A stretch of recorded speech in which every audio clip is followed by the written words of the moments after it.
Hey, so it's my fifth video. Today is Labor Day, and I'm easily a week behind in making a video. I don't know if anybody's sitting there waiting for new videos from me, but yeah, I had it in my mind to make one earlier, so it's a little later in the evening, so it's going to be a shorter one today. But I've had something in my mind that I'd like to just ruminate about a little bit. I've been thinking about something because I'm delivering this workshop on Friday at McMaster to occupational therapy students, and it's a version of the course I've been teaching online that is usually for professionals, people who are working with families and caregivers.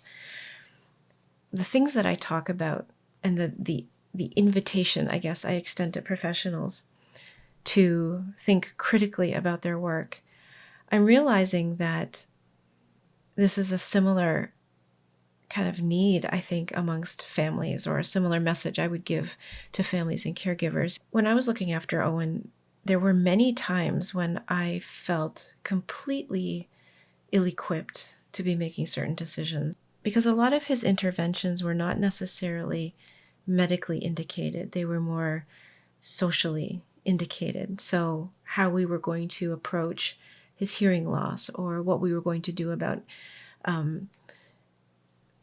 his extreme spasticity. I mean, that had a medical component, obviously, in terms of his body, muscles and his skeleton and all of that, kind of like pulling on the joints.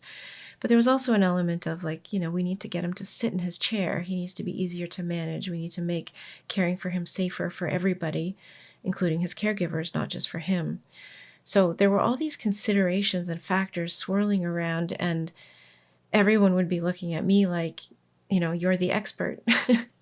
You're the expert in your child and what he needs. And I have a lot to say about that. I certainly did not feel that way.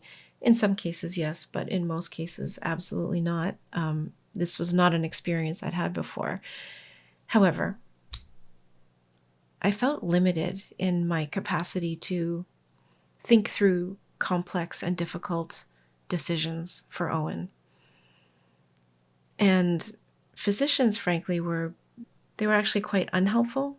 So yeah, it's something I feel like I could have really benefited from, is to have more dialogue partners about what we were experiencing, and a way to think about what I was doing. What am I doing and why?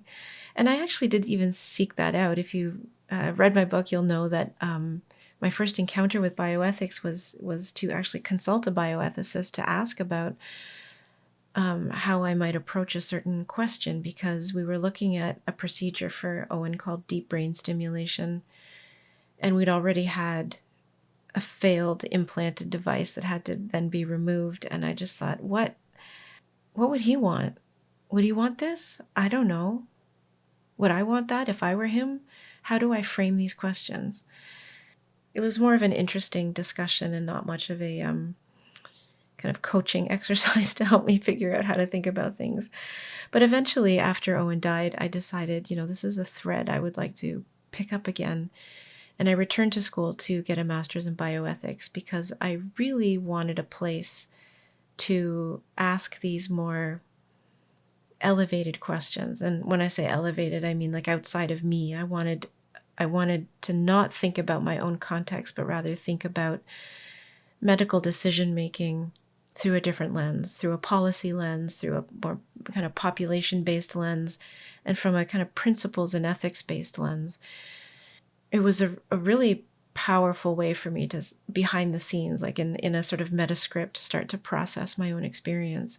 So as I'm moving forward and offering courses to professionals, I've been really actually thinking, wouldn't it be great if there were workshops or programs or courses for parents and caregivers to actually to workshop their own lives, workshop their own issues in an environment where it can be facilitated, and people can be encouraged to look through different lenses and apply different principles to see what kinds of pathways there might be forward that they hadn't contemplated before.